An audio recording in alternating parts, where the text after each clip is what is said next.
Bienvenidos, esta es una nueva edición de Informe Diario. Soy Renato Olivera y antes de comenzar con la información vamos rápidamente con nuestros titulares.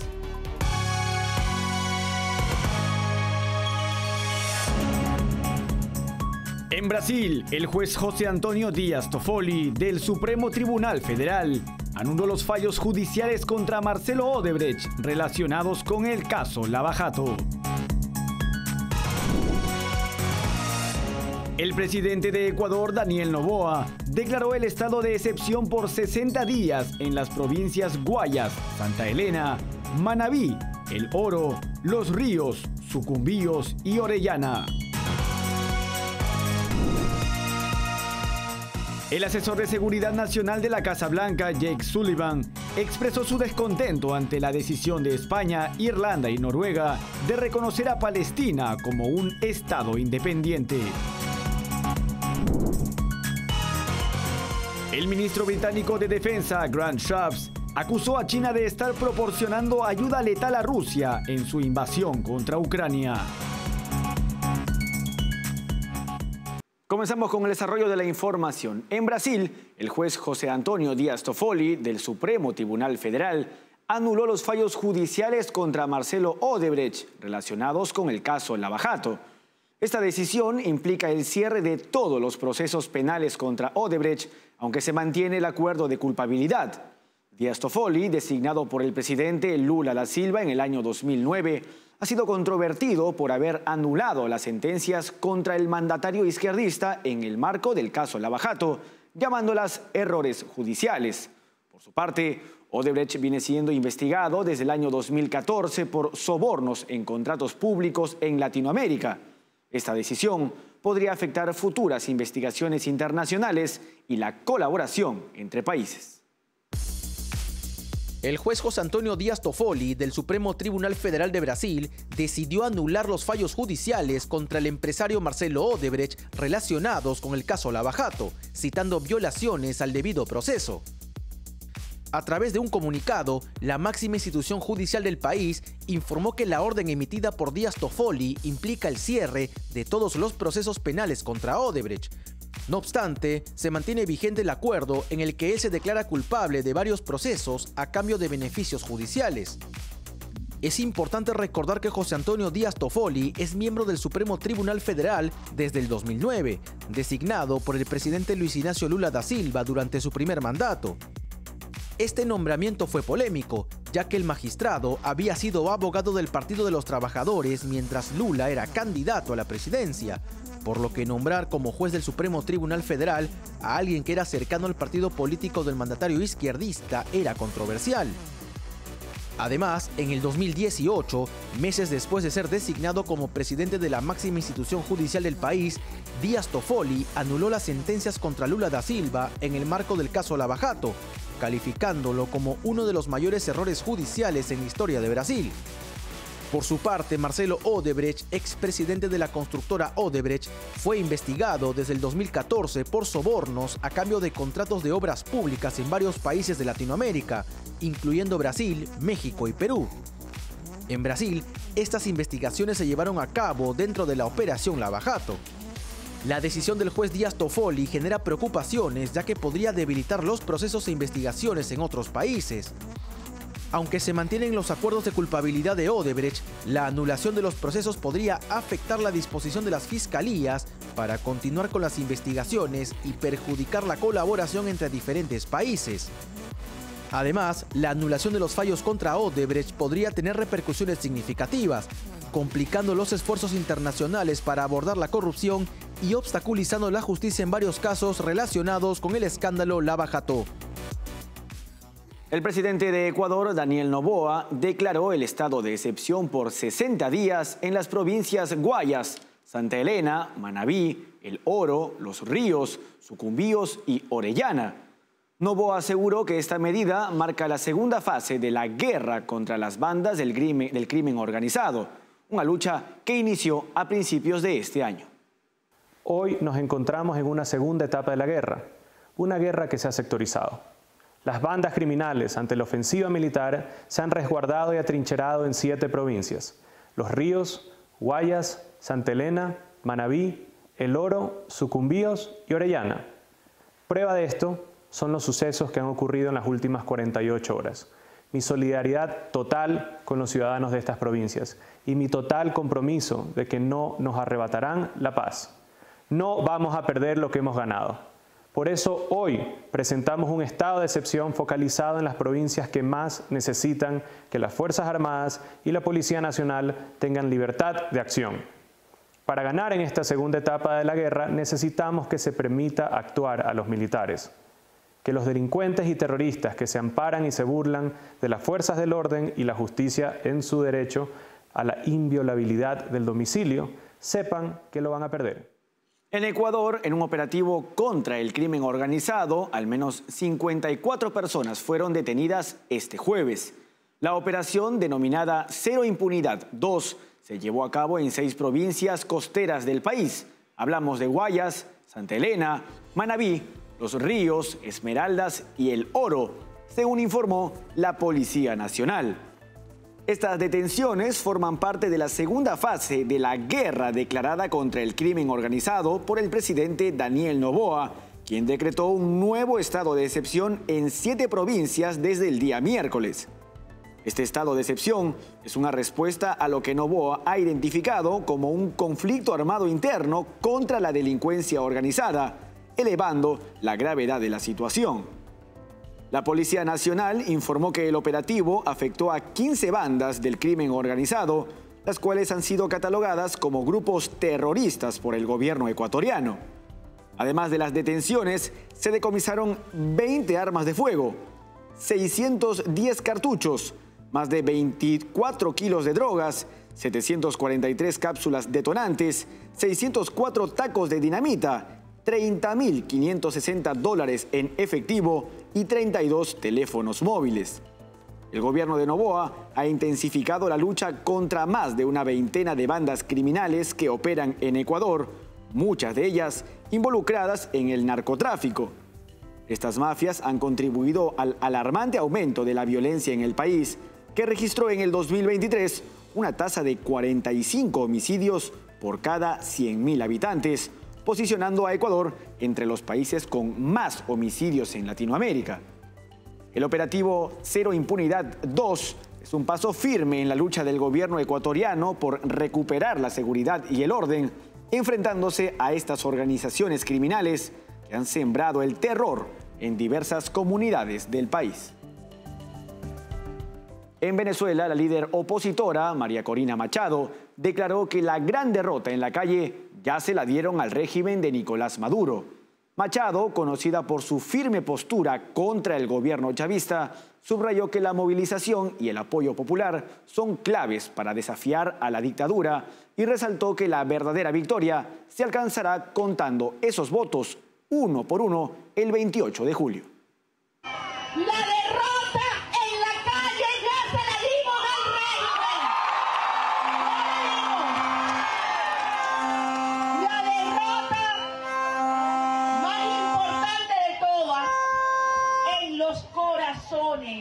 Ya se las dimos. Y ahora lo que viene es muy importante, porque va a ser la gran derrota contando esos votos uno por uno el 28 de julio.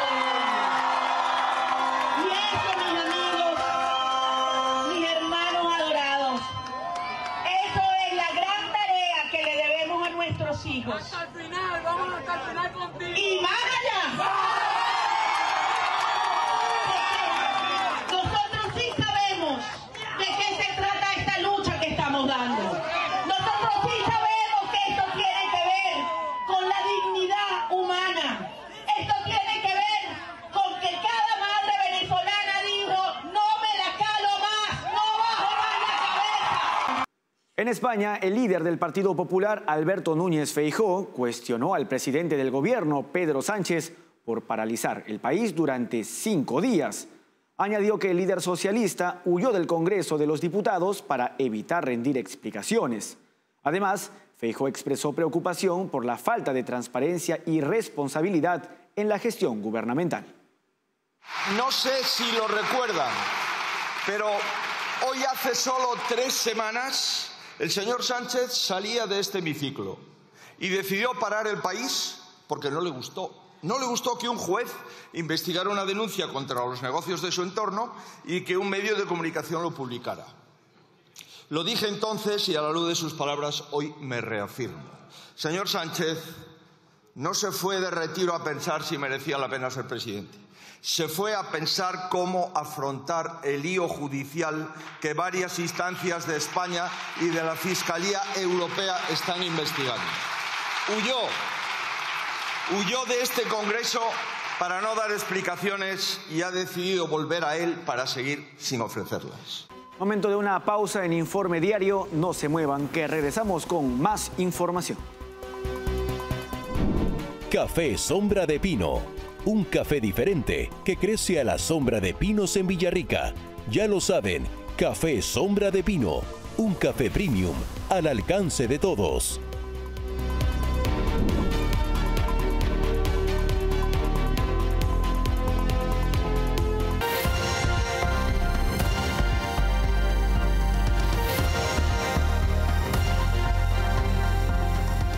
Continuamos con la información. Los líderes de la región del mar Báltico han reaccionado con cautela ante los reportes de que Rusia podría revisar los límites de sus aguas territoriales en la zona. El ministro de Exteriores de Lituania, Gabrielius Landsbergis, calificó esta posible medida como una escalada evidente que requiere una respuesta adecuadamente firme. Los líderes de la región del mar Báltico han reaccionado con cautela ante los reportes de que Rusia podría revisar los límites de sus aguas territoriales en la zona. El miércoles, el ministro de Exteriores de Lituania, Gabrielius Landsbergis, calificó esta posible medida como una escalada evidente que requiere una respuesta adecuadamente firme. El primer ministro de Suecia, Ulf Kristersson, recordó que Rusia es signataria de una convención de Naciones Unidas que regula cómo se deben realizar estos cambios. En Finlandia, la ministra de Exteriores Elina Valtonen advirtió que si Rusia desafía las fronteras marítimas, estaría violando una convención de la ONU, lo que provocaría la oposición mundial. No obstante, Valtonen añadió que probablemente se trate de un acto rutinario y no de una provocación intencionada. Por su parte, el presidente de Finlandia, Alexander Stubb, escribió en la red social X que Moscú no ha contactado a su país sobre este asunto. En Lituania, el ministro de Exteriores Gabrielius Landsbergis, también en X, acusó al Kremlin de intentar sembrar el miedo, la incertidumbre y la duda sobre sus intenciones en el mar Báltico. Según un reporte del Baltic News Service, Lituania convocó al representante diplomático ruso en el país para pedirle explicaciones detalladas. Esta acción diplomática resalta la seriedad con la que Lituania está abordando la situación. Estos movimientos y declaraciones reflejan la tensión creciente en el régimen del Báltico, donde los países vecinos de Rusia están atentos a cualquier cambio que pueda afectar la estabilidad y la seguridad regional.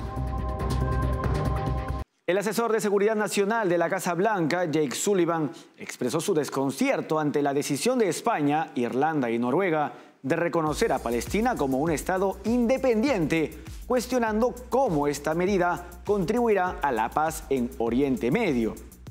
Por otro lado, Alemania intervino en el debate, subrayando que la solución de 2 estados no admite atajos y requiere negociaciones amplias y habilidades diplomáticas.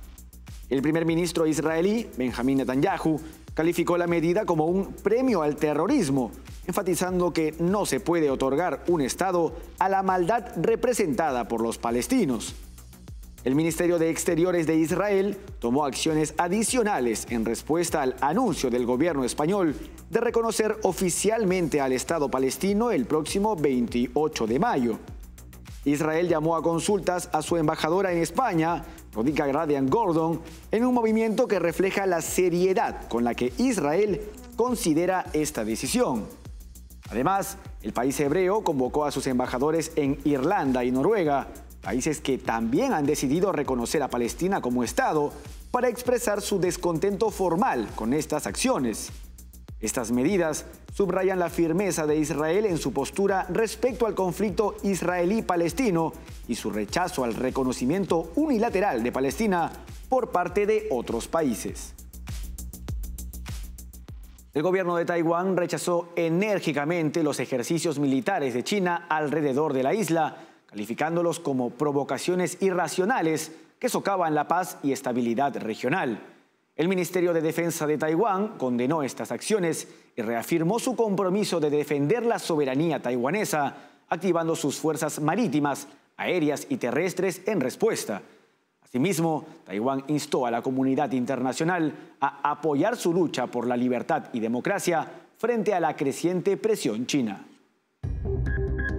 El gobierno de Taiwán ha rechazado enérgicamente los ejercicios militares realizados por China alrededor de la isla, calificándolos como provocaciones irracionales que socavan la paz y la estabilidad regional.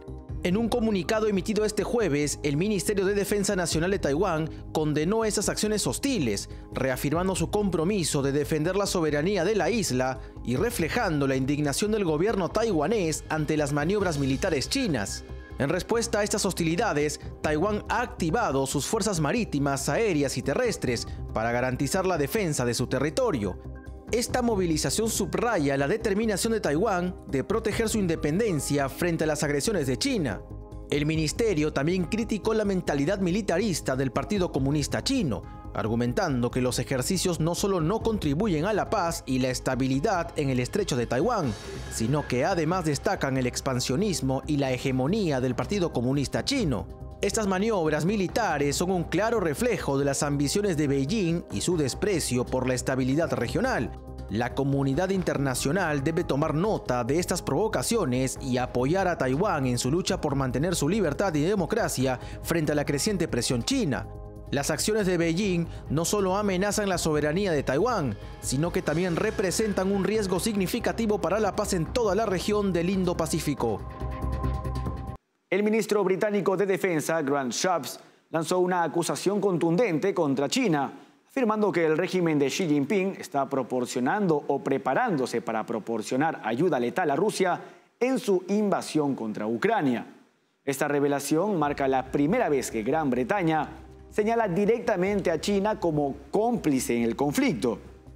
Shapps, durante una conferencia en Londres, aseguró que la inteligencia de defensa estadounidense y británica ha encontrado pruebas irrefutables de que la ayuda letal está fluyendo ahora o fluirá de China a Rusia. Este apoyo incluye tecnología de aviones no tripulados, misiles, imágenes por satélite y máquinas herramienta. Desde el inicio de la invasión rusa a gran escala en el 2022, los países occidentales han suministrado miles de millones de dólares en armas y ayuda a Ucrania. En contraste, el comercio entre Rusia y China ha aumentado un 64% según Shapps, lo que subraya una colaboración económica y militar cada vez más estrecha entre ambas naciones. Esta acusación se produce tras la reciente visita de Vladimir Putin a China, donde él y el presidente Xi Jinping prometieron una nueva era de asociación, destacando su oposición común a Estados Unidos y su alineación en temas de seguridad global. Este acercamiento pone de manifiesto una preocupante alianza que podría desestabilizar aún más el equilibrio de poder mundial. Shapps también criticó la falta de respuesta firme de Occidente ante la represión y agresión de estos países, afirmando que Rusia, China, Irán y Corea del Norte se han envalentonado debido a décadas de timidez occidental. En su llamado a la acción, insistió en que todos los miembros de la OTAN deben aumentar su gasto en defensa al 2.5% de su PBI, sugiriendo que solo una postura unificada y decidida podrá poner freno a estas amenazas crecientes. Momento de una nueva pausa en Informe Diario. No se muevan, que regresamos con los deportes. Café Sombra de Pino. Un café diferente que crece a la sombra de pinos en Villarrica. Ya lo saben, Café Sombra de Pino. Un café premium al alcance de todos.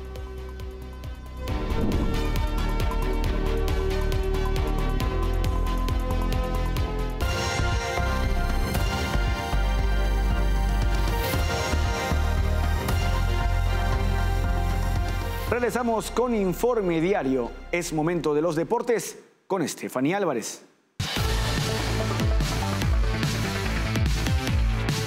Muchas gracias, Renato. Nosotros comenzamos nuestro bloque deportivo contándoles que el judoka cubano Andy Granda, competidor en la categoría de más de 100 kilogramos, se presenta como la última esperanza de América Latina para conseguir una medalla individual en el Campeonato Mundial de Judo de Abu Dhabi. Granda, de 32 años y campeón mundial en Tashkent 2022, disputará la medalla de bronce contra el uzbeco Alisher Yusupov. Andy Granda, judoka cubano, busca cerrar con medalla el Campeonato Mundial de Judo. En su recorrido hacia el combate por el bronce, Granda consiguió 2 victorias en la arena Mubadala. Primero, derrotó al guineano Boubacar Mané y al emiratí Magomedomar Magomedorov. Sin embargo, cayó en los cuartos de final frente al doble campeón olímpico, el checo Lukas Kaplek. Posteriormente, en el repechaje, Granda venció al eslovaco Mariusz Fisel, asegurando así el lugar en la disputa por el tercer puesto. En el otro combate por el bronce, se enfrentarán el ruso Tamerlan Basayev, quien compite como atleta neutral, y Lukas Kaplek. Granda espera sumar una medalla para América Latina y el Caribe, siendo esta la única oportunidad de la región para obtener un podio individual en el certamen que ha traído a 658 judokas de 107 países.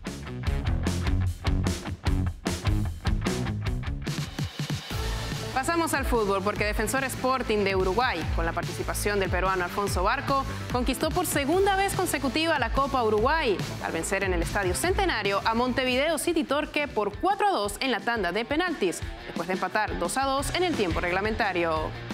La figura destacada del encuentro fue el arquero Kevin Dawson, quien detuvo los remates de Maximiliano Villa y Andrew Teuten.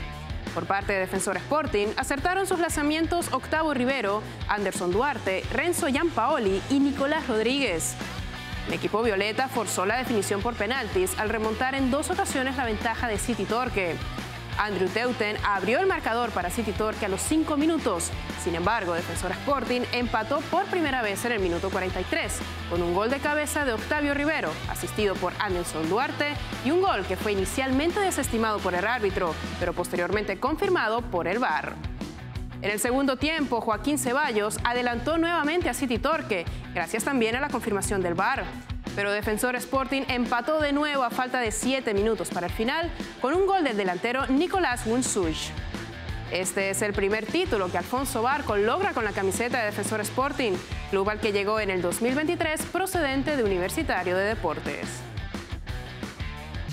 Cruz Azul y Club América definirán al campeón del torneo Clausura 2024 de la Liga en México, en un enfrentamiento que promete emociones fuertes y donde no solo se disputará el honor de la rivalidad conocida como el Clásico Joven, sino también el máximo título del fútbol mexicano. El Cruz Azul, dirigido por el argentino Martín Anselmi, ha demostrado una notable capacidad ofensiva, logrando anotar en cada uno de sus últimos 10 partidos como local. Aunque su rendimiento en estos encuentros no ha sido perfecto, 6 victorias, 2 empates y 2 derrotas, en las semifinales Cruz Azul estuvo al borde de la eliminación tras perder 2-1 en casa contra Monterrey, avanzando únicamente gracias a su mejor posición en la tabla general. Por su parte, Club América, bajo la dirección del brasileño André Jardine, llega a la final invicto en la liguilla, 1 victoria y 3 empates. Sin embargo, el desempeño como visitante ha sido irregular, con solo 1 victoria en sus últimos 5 partidos fuera de casa, 1 victoria, 2 empates y 2 derrotas. A pesar de esto, América ha demostrado capacidad para anotar goles decisivos en momentos críticos, superando a Pachuca y Guadalajara en las fases anteriores. El Clásico Joven no solo definirá el campeón del Clausura 2024, sino que también ofrecerá un espectáculo futbolístico, donde ambos equipos lucharán con intensidad para coronarse en la cima del fútbol mexicano. Y en el ciclismo, la etapa 17 del Giro estuvo marcada por los colombianos, debido a la actuación de Daniel Felipe Martínez, Einer Rubio y Nairo Quintana. Pero quien sigue sobresaliendo es Daniel Martínez, que se mantiene en el segundo lugar de la tabla general en el Giro de Italia. Daniel Felipe Martínez defendió con uñas y dientes el segundo lugar en la clasificación general del Giro de Italia y dio la sorpresa al atacar los últimos kilómetros en una etapa complicada, pasada por el frío y la lluvia. El pedalista del equipo Bora lanzó el ataque a Geraint Thomas en la recta final de la prueba y se asoció con su compatriota Einer Rubio para arañar el segundo lugar general. Sin embargo, el británico se defendió bien y no sucumbió ante los ataques. Quedan 4 etapas para consolidarse en ese segundo lugar del Giro de Italia, pero Daniel Felipe sabe que el reto más grande será este sábado, con una prueba montañosa en el ascenso al Monte Grappa, que podría ser decisivo para definir el subcampeonato. Con esto llegamos al final de nuestra información deportiva en Informe Diario. Café Sombra de Pino. Un café diferente que crece a la sombra de pinos en Villarrica. Ya lo saben, Café Sombra de Pino. Un café premium al alcance de todos. Gracias, Stephanie, por toda la información deportiva. Antes de despedirnos y para obtener más información, escaneen el código QR que aparece en este momento en sus pantallas. No se olviden que estamos en www.grupotvl.com. Síguenos también en Twitch como TVLESP. Escúchanos a través de Spotify como TVL en español y suscríbanse a nuestro canal de YouTube, donde podrán encontrarnos como TVL en español. Hasta aquí llegamos con la presente edición en Informe Diario. Con su permiso.